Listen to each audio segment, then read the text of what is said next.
बात करेंगे बिहार के बहादुरगंज विधानसभा सीट की। बहादुरगंज विधानसभा सीट में दिलचस्प समीकरण देखने को मिल रहा है। वहां एआईएमआईएम के प्रत्याशी जो थे, जो वहां पर विधायक थे, वो आरजेडी में आ गए। लेकिन विडंबना ये रही कि आरजेडी वहां से अपना उम्मीदवार नहीं उतार पाई और समझौते में, गठबंधन के तहत ये सीट कांग्रेस को चली गई। अब वहां समीकरण क्या है, कौन किस पर भारी पड़ रहा है और वहां जो जंग हो रही है उसमें कोई तीसरा कौन बना पा रहा है या नहीं, ये समझने के लिए हम सीधे चलेंगे हमारे वरिष्ठ सहयोगी राकेश रंजन जी के पास। राकेश जी, बहादुरगंज के संग्राम को किस तरह से देख रहे हैं? कौन भारी पड़ रहा है और क्या कोई तीसरा कौन वहां बना पा रहा है या नहीं? यह दिलचस्प मुकाबला है और जब आप सीमांचल में आते हैं तो ज़्यादातर जगहों पर आपको ट्रायंगुलर या मल्टी कॉर्नर फाइट देखने को मिलती हैं, क्योंकि वहाँ पर मुस्लिम वोटर्स की संख्या जो है वो ज़्यादा है। तो एक तो एमजीबी मतलब महागठबंधन हो जाता है, अब एक पार्टी जो है एआईएमआईएम है, तो इन दोनों के बीच मुकाबला होता है और जो एनडीए के प्रत्याशी होते हैं वो उसको त्रिकोणीय बनाने की कोशिश करते हैं, जिन सीटों पर भी मुस्लिम वोटर्स की संख्या 50% से ज़्यादा रहती है। अब इस बार जनसुराज भी उस मुकाबले को चतुष्कोणीय बनाने की कोशिश जो है वो कर रहा है। देखिए, बहादुरगंज की बात करें तो पिछली बार यहाँ पर एआईएमआईएम ने जो है पतंग उड़ाई थी और तब मोहम्मद अंजार नईमी एआईएमआईएम के टिकट पर, असदुद्दीन ओवैसी की पार्टी के टिकट पर चुनाव जीते थे और बिल्कुल एक तरफा जीत थी, 45,215 वोटों से वो जीते थे। लेकिन बाद में उन्होंने अपना पाला बदल लिया। इनफैक्ट जो 5 विधायक एआईएमआईएम के थे उसमें जो राज्य के सदर हैं, सूबे के सदर हैं अख्तरुल ईमान एआईएमआईएम पार्टी के, उनको छोड़कर बाकी 4 ने जो है वो पाला बदल लिया था, वो आरजेडी में शामिल हो गए थे। तो मोहम्मद अंजार नईमी भी उनमें से एक थे और उनको उम्मीद थी कि टिकट मिलेगा, लेकिन उनका टिकट कटा है और आप कह सकते हैं कि उसकी भरपाई करने के लिए उनको किशनगंज राजद का जो है जिले का अध्यक्ष जो है वो बनाया गया है।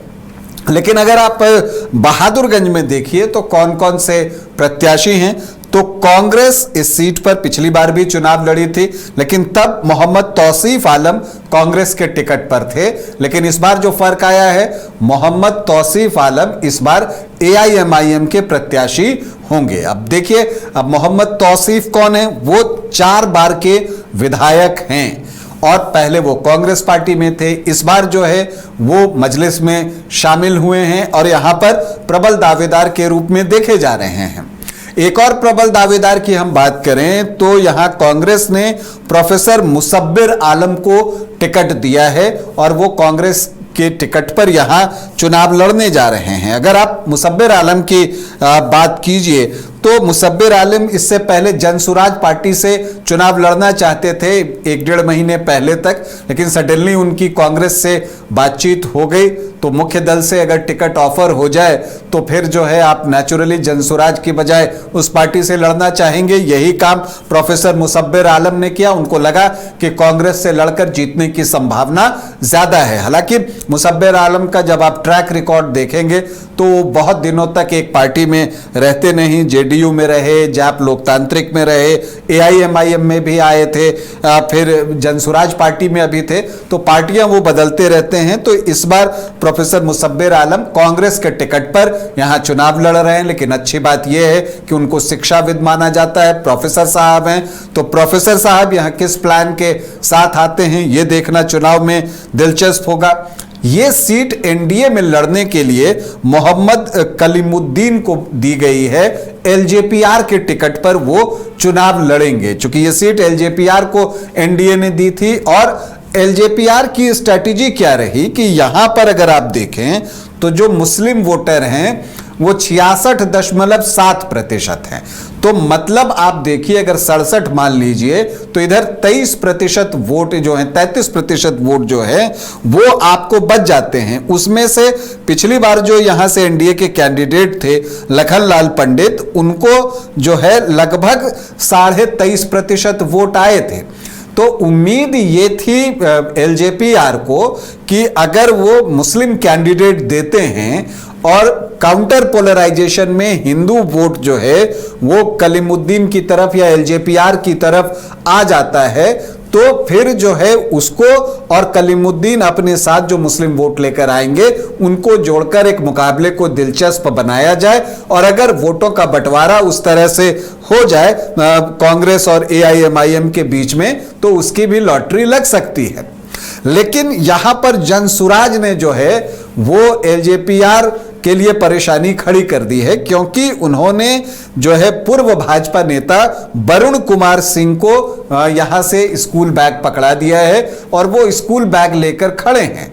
अब मानकर चलिए कि वरुण कुमार सिंह के स्कूल बैग में जितना वोट जाएगा LJPR की संभावनाएं उतनी कम होती जाएंगी। हालांकि जब मैं बहादुरगंज को 2020 में देखता हूं तो यह अवसर वहां की जनता ने दिया ही नहीं, क्योंकि देखिए मुस्लिम बहुल है। अगर एक तरफ पूरा का पूरा वोट चला जाए, या मान लीजिए कि 60-70% वोट भी चला जाए, तो उसकी जीत सुनिश्चित हो जाती है।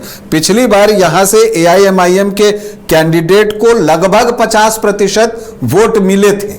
तो अगर ये आंकड़ा मिल जाए तब तो फिर जिसको भी मिल जाए, चाहे AIMIM को मिल जाए या कांग्रेस को मिल जाए, तो उसकी नैया पार हो जाएगी। तो वही चीज यहां की जनता ने पिछली बार किया था। अब इस बार क्या करेगी ये देखना दिलचस्प होगा, क्योंकि जो कांग्रेस प्रत्याशी थे वो अब AIMIM के प्रत्याशी हैं। जो थोड़ी दिन पहले जनसुराज से टिकट चाहते थे वो अब कांग्रेस के प्रत्याशी हैं। जो पूर्व भाजपा नेता हैं वो अब जनसुराज के प्रत्याशी हो गए हैं, और जो जनसुराज से टिकट चाहते थे वो कांग्रेसी हो गए हैं, और कलीमुद्दीन यहां पर LJPR से चुनाव लड़ रहे हैं। तो एक दिलचस्प स्थिति यहां पर बन रहा है। और अगर बहादुरगंज में आप देखिए तो एक तरह से अब वोटों में बंटवारा दिखता है, लेकिन हमने जब पिछले साल सीमांचल में कई सीटों को देखा, उसका विश्लेषण किया, तो हमने देखा कि ज्यादातर सीटों पर जहां पर मुस्लिम वोटर्स ज्यादा हैं उन्होंने कोई रिस्क नहीं लिया। अब महागठबंधन या AIMIM में से एक को चुना और फिर उसे बल्क में वोट कर दिया, तो फिर उससे जो है NDA के लिए संभावनाएं बंद हो जाती हैं।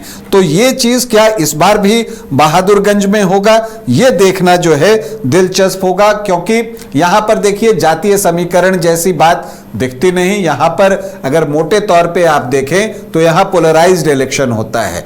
एक तरफ अगर अल्पसंख्यक वोटर्स जाते हैं तो बाकी वोटर्स दूसरे तरफ गोलबंद होते हैं। ये यहां का समीकरण यही है, इसलिए कास्ट के बेस पर यहां वोटों में बंटवारा नहीं होता, जो बिहार के कई अन्य विधानसभा क्षेत्रों में हमें देखने को मिलता है। तो अगर आप बहादुरगंज की बात कीजिए तो यहां मुकाबला कांग्रेस और AIMIM के बीच होगा। अब इसमें जो NDA के कैंडिडेट हैं वो किस तरह से इसके अंदर आते हैं वो देखना दिलचस्प है। लेकिन मानकर चलिए कि जो अल्पसंख्यक वोटर्स पड़ेंगे वो एक तरफ बनेंगे, तो हो सकता है कि NDA या जनसुराज के कैंडिडेट आपको दूसरे स्थान पर दिखें, और जिनको मुस्लिम गोलमंद होकर वोट नहीं करेंगे, चाहे वो AIMIM हो या कांग्रेस, जिसको भी नहीं करेंगे वो हो सकता है तीसरे स्थान पर चला जाए। जैसे पिछली बार हुआ था, AIMIM को 50% वोट मिला, तो दूसरे स्थान पर NDA के लखनलाल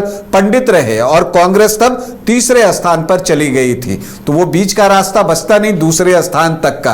तो इसीलिए बहादुरगंज में इस बार भी ऐसा ही कुछ देखने को मिले तो चौंकने की बात नहीं है। लेकिन बहादुरगंज में आपको एक मल्टी कॉर्नर फाइट देखने को जरूर मिलेगी।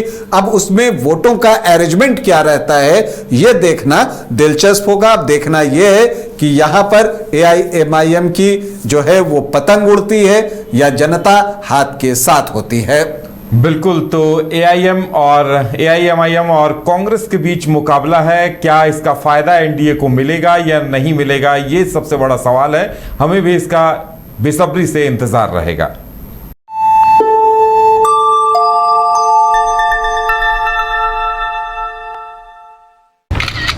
अरे कहाँ चले सुबह सुबह? अरे चिंटू इंजीनियर, घर बन रहा है ना, TMT रिबार लेना है। कौन सा? कोई भी सस्ता वाला। और नया फोन ये कैसे लिया? ये स्टोरेज, कैमरा, डिस्प्ले सब चेक करके लिया है। अच्छा, तो फोन के लिए इतना रिसर्च और घर के लिए? मतलब टाटा स्टील आशियाना पे रिसर्च करोगे तभी पता चलेगा कि टाटा टिस्कॉन 550 SD में है बेहतर ताकत और लचक, जो आपके घर को दे सुरक्षा के साथ सेविंग्स भी। क्या हुआ? पहले रिसर्च करनी है ना। टाटा टिस्कॉन 550 SD, समझदार बने, बेहतर चुने।